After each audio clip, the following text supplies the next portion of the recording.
Bueno, vamos con la segunda parte de este tercer y último capítulo de Introducción al Narcisismo. Dios mío, qué complejo, qué amplio que era esto.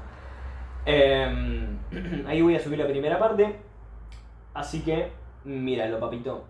Bueno, a ver.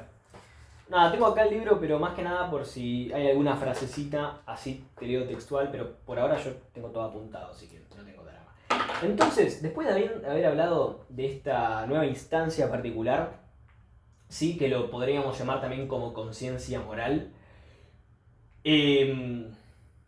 bueno, yo ya te expliqué lo de la formación del sueño, que es originario de la censura, que es el sensor entonces del yo, bla bla bla. Perfecto. Es lo que desfigura los pensamientos oníricos, los sueños. Perfecto. Vamos con el sentimiento de sí. Y acá viene una de las partes más interesantes, porque la verdad que es una de las partes más lindas, que es relativo a la cuestión del amor. Sentimiento del yo, ¿no? ¿Por qué? ¿Por qué?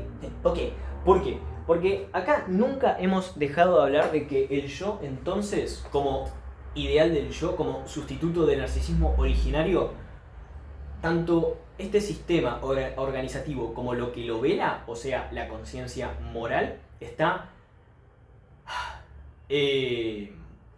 no me sale bien, está investida de mociones pulsionales yoicas, ¿sí? Están investidos de pulsiones yoicas, o sea, pulsiones sexuales básicamente conciliables con el yo. ¿Qué es lo que hace su fuerza? Es esta, acordate que son energías, ¿sí? Acordate que son las energías en el aparato psíquico. También es un apuntalamiento de las neuronas. Acordate que Freud era neurólogo. Entonces, esta es la energía que después el yo va a utilizar para realizar acciones como el mecanismo de represión, ¿sí? Por ejemplo, represión, bla, bla, bla. Cuestión, investidos. Estas investiduras, ¿qué hacen? ¿Qué efecto colateral va a tener para el yo? El sentimiento del yo. El sentimiento de sí. Yo puse del yo, pero es el sentimiento de sí. ¿Qué quiere decir esto? Bueno, como se conoce hoy modernamente como el autoestima. Alto autoestima, bajo autoestima. ¿Y qué va a pasar, por ejemplo, en cuestiones del amor? Oh, que la autoestima baja o sube, dependiendo de qué está pasando ahí. Entonces acá por eso va después decir que esto es el grandor del yo. ¿No? Qué fea palabra. La verdad que no me gusta esta palabrita. Pero bueno, es el sentimiento de sí viene a ser originario del sentimiento omnipotente del narcisismo primario. Eso de cuando el niño, His Majesty the Baby, ¿te acordás de eso? Por ejemplo, cuando uno se creía omnipotente, se creía que todos lo amaban, ¿no? Como ese omniamor que uno, supuestamente, del cual uno estaba atravesado, ¿no? Por este amor en la crianza, los tíos, los abuelos, los hermanos, los primos. Cuando uno era bebé y todo el mundo, ¡ay, el bebecito chiquitito! Bueno, y todos los chichis y los caprichos que se le cumplían. Esto va a generar si el pibe no tuvo sentimiento de sí, o sea, autoestima grande o más bien trastocadita. Bueno. Igualmente eso es más como algo que fundamenta ese sentimiento. Pero después, durante la vida adulta, van a pasar las mil y una cosas para que esto varíe. Sí, bueno, vayamos con la cuestión de la enfermedad. Durante la enfermedad va a decir que, bueno, para cuestiones como psicosis o parafrenias, esto es notablemente aumentado. Esto aumenta. El sentimiento de sí aumenta. No quiere decir, y esto no quiere decir que sea agradable que aumente, porque justamente es lo que provoca fenómenos como de delirio, en donde uno se cree que todo lo que dice es real. ¿Entendés, no? Por dónde va el aumento del sentimiento de sí en la psicosis, la capacidad de crear delirios y tomarlos por certezas, y no poder decir, che, ¿estoy bien lo que estoy diciendo? ¿Me estoy equivocando? O el sentimiento de sí es tan excesivo que te provoca, por ejemplo, delirios o alucinaciones. Esa es la teoría de psicosis, como el... Bueno, después lo veremos, pero bueno, el reverso de las parafrenias al narcisismo originario, fijado en el narcisismo originario. Y después tenemos las neurosis. Las neurosis en realidad tienden a disminuir ese sentimiento de, de amor propio. ¿Sí? Bueno. Y acá hay también otros... Oh, lo taché, perdón. Bueno, voy para acá, ¿eh? Hay otros... acá lo voy a escribir con colorcito. Acá hay otros motivos de la no enfermedad, sino de la vida adulta o de la vida adolescente, por supuesto, que también tiene que ver con el aumento o la disminución del sentimiento de sí. Y esto tiene que ver cuando uno es amado, ¿no? Ser amado. Y acá es cuando uno no es amado. No es muy difícil, amigo, es hasta te diría sentido común. Pero ¿qué pasa? Bueno, vayamos con eso. La vida amorosa, por supuesto. ¿Cuál es la meta de la vida amorosa? Bueno, ser amado, ¿no? Decime que sí. ¿Qué pasa? Cuando uno está enamorado de alguien, en general, en el enamoramiento, uy, estoy mal, ¿eh? En el enamoramiento, bueno, uno se humilla, por supuesto. ¿Por qué pasa esto? Para obtener el objeto amado, para que ese objeto amado sea mío. ¿Entendés? Uno se humilla. ¿Esto qué hace? Que el sentimiento de sí disminuya. ¡Upa! ¡Pum! Sobre todo esto se redobla cuando uno no es amado, cuando ese amor no es correspondido. Encima que me humillo, no me es correspondido. Uy, el rechazo. Uy, el rechazo. Ya está, soy un fracasado del amor. Bueno, querido, pasa. Y pasa seguido eso. No me digas que no, a menos que seas un ganador, papá.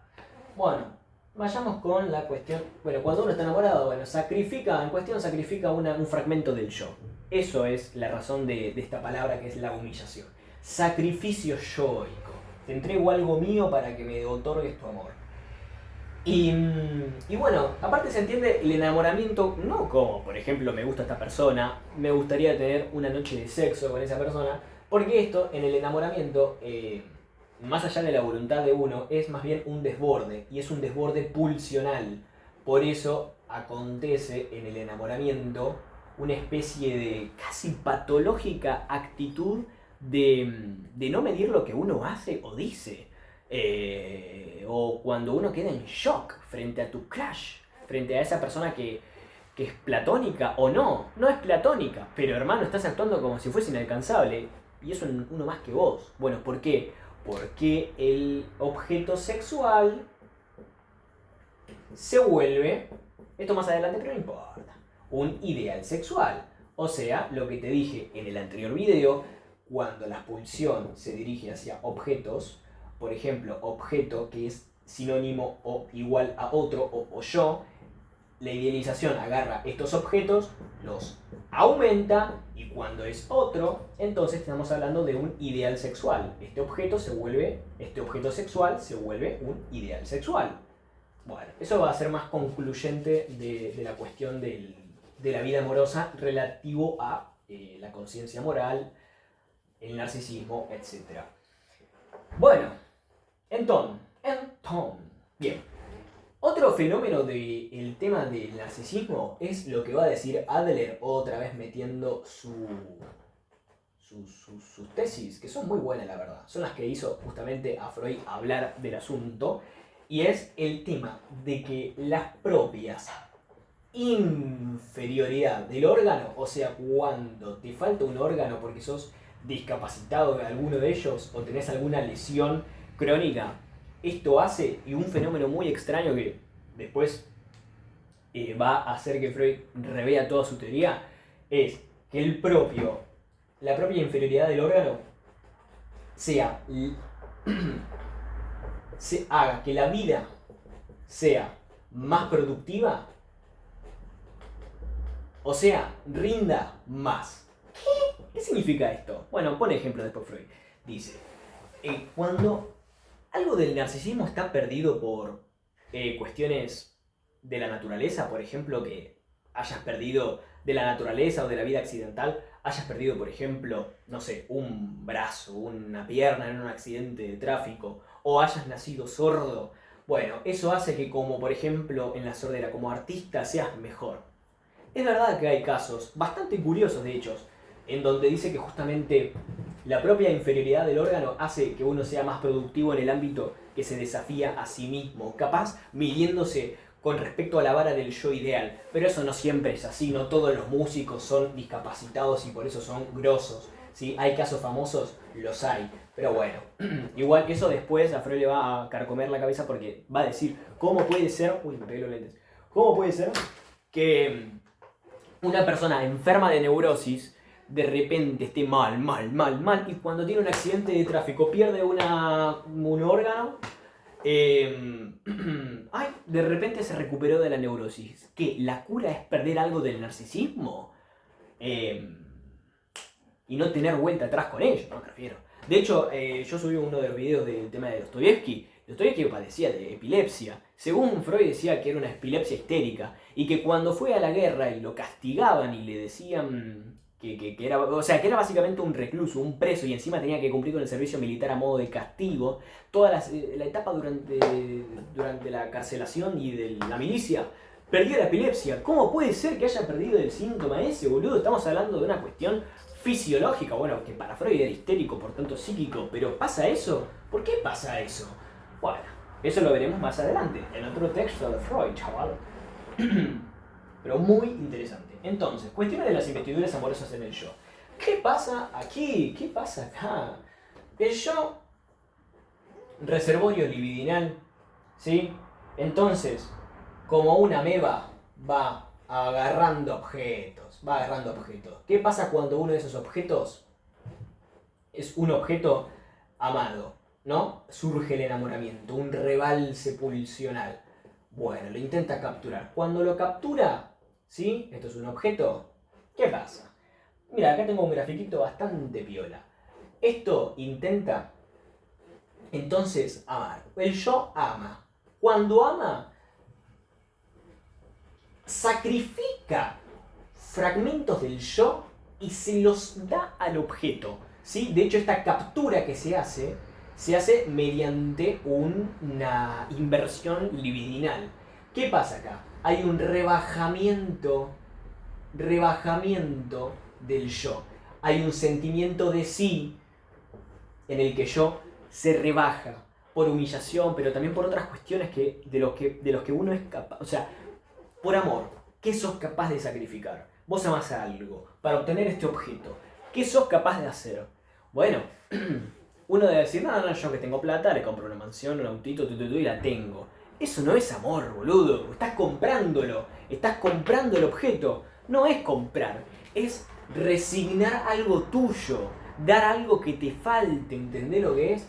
Entonces, cuando uno da lo que no tiene, se está realizando el acto del amor y entonces se rebaja, ¿sí? Incondicionalmente se rebaja. Y esto intenta provocar que uno sea amado.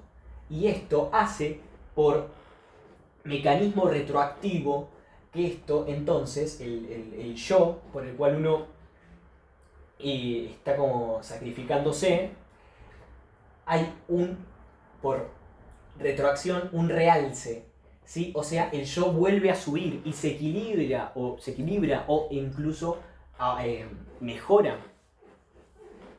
Teoría del amor de Freud. Muy del sentido común. ¿Qué decirte, boludo? Esto no es nada que no hables con nadie. Entonces, a menos que sea un ignorante en el amor y sea una persona bastante triste, ¿sí? Bueno, vayamos con la cuestión de qué pasa, por ejemplo, en la neurosis. En la neurosis, como hay un mecanismo de represión dispuesto a inclusive enfermar a la persona, que es justamente la definición de neurosis, entonces, cuando intentas siquiera esto, no hay un rebajamiento del yo, hay un recontra rebajamiento del yo. Y entonces hay esta grave reducción, vuelve imposibilitado al neurótico, al yo neurótico, amar. El yo neurótico, dice Freud, no ama, intenta otra cosa que tiene que ver con una compensación que supuestamente lo liberaría de la neurosis, que es el intento de la cura por amor, un amor imposible. Entonces, en esa compensación, de amar, pero para sentirse amado, está buscando en ese momento una ortopedia que al yo neurótico le falta. Al yo neurótico le falta algo, y eso que ve en la acción de amor, del amar hacia un objeto, el intento de que algo se le devuelva en esa acción, por tanto deja de ser amor, porque está imposibilitado, en ese intento de que algo vuelva hacia este yo, entonces sería una sobrecompensación ortopédica. ¿Sí? ¿Qué es una ortopedia? ¿Cuál es la ciencia o el tratamiento ortopédico? ¿No? Bueno, ya sabes. Entonces, la única forma de que el yo neurótico, que tiene un sentimiento de sí disminuido, es el retirar la libido narcisista, o perdón, es recuperar toda la libido de objeto que hasta antes de enfermar había investido a objetos. Por ejemplo, antes de que un neurótico sea neurótico, tenía investido hábitos o capaz alguna persona, también un amigo, y la única forma de que vuelva a tener un sentimiento de sí satisfactorio sería retirar la libido objetal y que vuelva al yo, y se vuelva libido yoica. Entonces esta libido retirada del objeto, por tanto el yo deja de amar, porque lo tiene imposibilitado además, pero deja de amar lo que antes alguna vez amó, empieza a perder, por ejemplo, objetos, empieza a perder hábitos, empieza a perder amores como amigos, como familiares. El yo neurótico empieza a aislarse del amor, en el ámbito del amor, y es cuando una persona, por ejemplo, enferma de neurosis, empieza a perder todo lo que le correspondía en el ámbito social, de la amistad, y se vuelve solo y bastante pelotudo. También es cuando una vez dice, qué idiota que sos, hermano, tomátela, no te quiero ni ver, chau, bueno, se aísla. El sentimiento de sí tiene más o menos 3 orígenes, que ya igual los tenemos hablados. Es una parte residual del narcisismo originario, ¿sí? Originario, ¿sí? Bueno, 1. 2. Infantil. 2. Tiene que ver con la omnipotencia corroborada por la experiencia. O sea, ¿qué de la experiencia cumple con mi ideal del yo? O yo ideal. Bueno, cumplimiento del yo ideal. ¿Sí? Si algo me resultó exitoso en esta búsqueda idílica del yo, entonces estoy por buen camino y me otorga un sentimiento de omnipotencia en donde yo puedo todo. Hermano, me mandó una canción de la puta madre y se hizo famosa. Yo soy una estrella de rock, omnipotencia. Yo me voy a comer al mundo. Y 3, la satisfacción objetal. ¿Sí? O sea, cuando en lugar de esto y esto, que es bastante narcisístico, narciso, la satisfacción de objeto es distinto de algo narcisístico o narciso. Entonces la satisfacción objetal se vuelve una de las causas del sentimiento de sí. El otro, papá, la presencia del otro, que alguien me ame y que yo lo ame a esa persona, ¿entendés? Ese objeto, ¿no? Bueno, vamos con 15, 16. Bueno. Recordemos que esto es capaz de imponerle represión. El yo ideal es capaz de imponerle represión a el objeto, ¿entendés? Intenta reprimir el objeto porque no va en línea o acorde al yo. O sea, es una locura. O sea, vos tenés un objetivo y tu objetivo es ser una estrella de rock o, bueno, en tu ámbito ser el mejor. ¿Qué tan capaz sos de sacrificar por ese objetivo ideal? ¿Sos capaz de sacrificar objetos? Por ejemplo, personas, otros.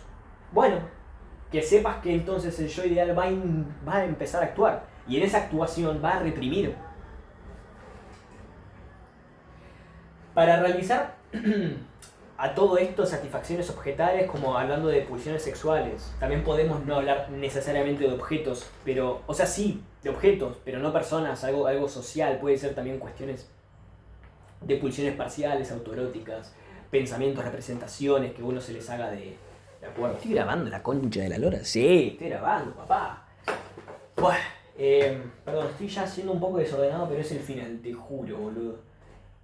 Cuando alguien intenta entonces mantener esto y esto más o menos en una equivalencia, en una derivada, va a ocurrir que bueno, sería la satisfacción de forma inmediata, la forma en que el yo ideal, que es un sustituto del narcisismo originario, se satisface de forma más inmediata y directa. Y entonces esto se vuelve más bien una perversión que una forma de una forma moral de satisfacer lo buscado. Sería una perversión, ¿no? Un mecanismo más perversivo. Bueno. Y bueno, que la perversión va a ser para Freud como una especie de reafloramiento de la infancia, de la satisfacción infantil sin límites. Yo ya te hablé del tema del ideal sexual, cómo los objetos se vuelven entonces idealizados y se vuelven más que objetos sexuales, se vuelven ideales sexuales. Y esto es lo que vuelve entonces, claro, el yo neurótico idealiza esos objetos, no ama tal y como... El yo neurótico no ama los objetos tal y como son, con sus defectos, con sus dramas. No, lo que hace es ocultar ese drama, ocultar esa falta, porque él mismo tampoco puede demostrar su propia falta, y entonces la única forma de que tiene de amar no es amando, es idealizando. Y cuando idealiza ese objeto es cuando dice: yo la única forma de que me cure de mi problema, de que me cure de mi histeria, de mi obsesión, de mi fobia, es que venga un salvador, ¿no? Y es el cuentito del caballero, del príncipe azul que me viene a rescatar de la torre. La única forma de que yo me cure de todo este problemón que tengo es que ame a este objeto, a esta persona idealizada, para que me venga a salvar. Y es una ilusión de curación. Es una ilusión de curación. Y esto va a hacer que inclusive durante un tratamiento psicoanalítico un paciente se enamore del salvador psicoterapeuta, perdón, no es psicoterapeuta, psicoterapeuta, terapeuta, analista. Cuando el paciente se enamora del analista porque es su salvador de la torre. Bueno, ante esta imposibilidad se le devuelve la idealización y se la interroga, ¿no? Por supuesto, como mínimo. O sea, puntapié. Ay. Y en todo esto va a decir que hay una relación con lo social. Y es algo bastante curioso que lo voy a hablar en Psicología de las Masas, otro texto, que es que, bueno, en el ámbito más de la agrupación social, el sentimiento, las investiduras libidinales,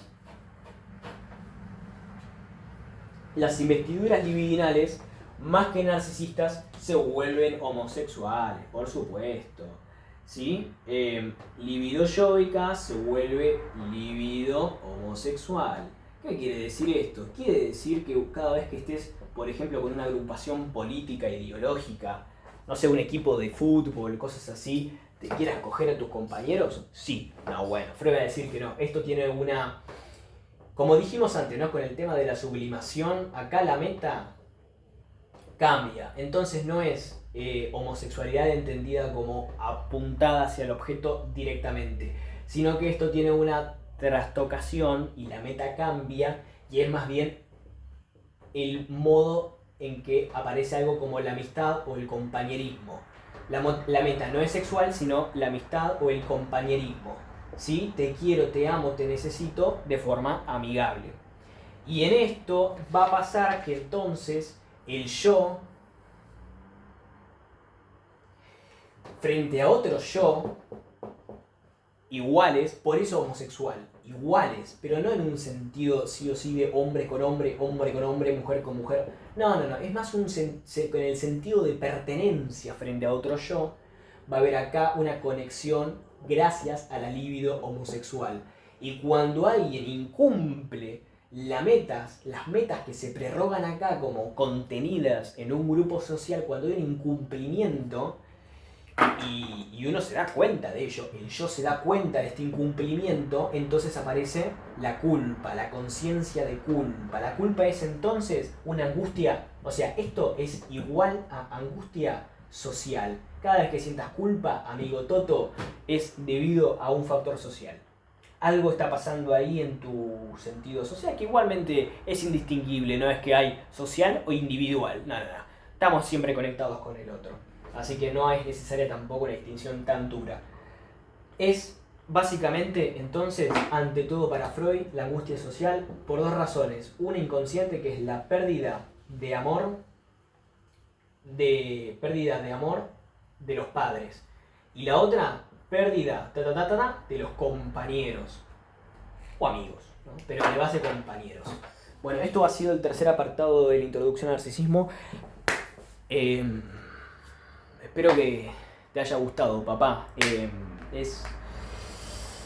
Fue muy difícil, tengo que ir a tu casa ahora, así que no me preparé y ya me tengo que ir, así que, Dios, qué tarado. Arre. Bueno.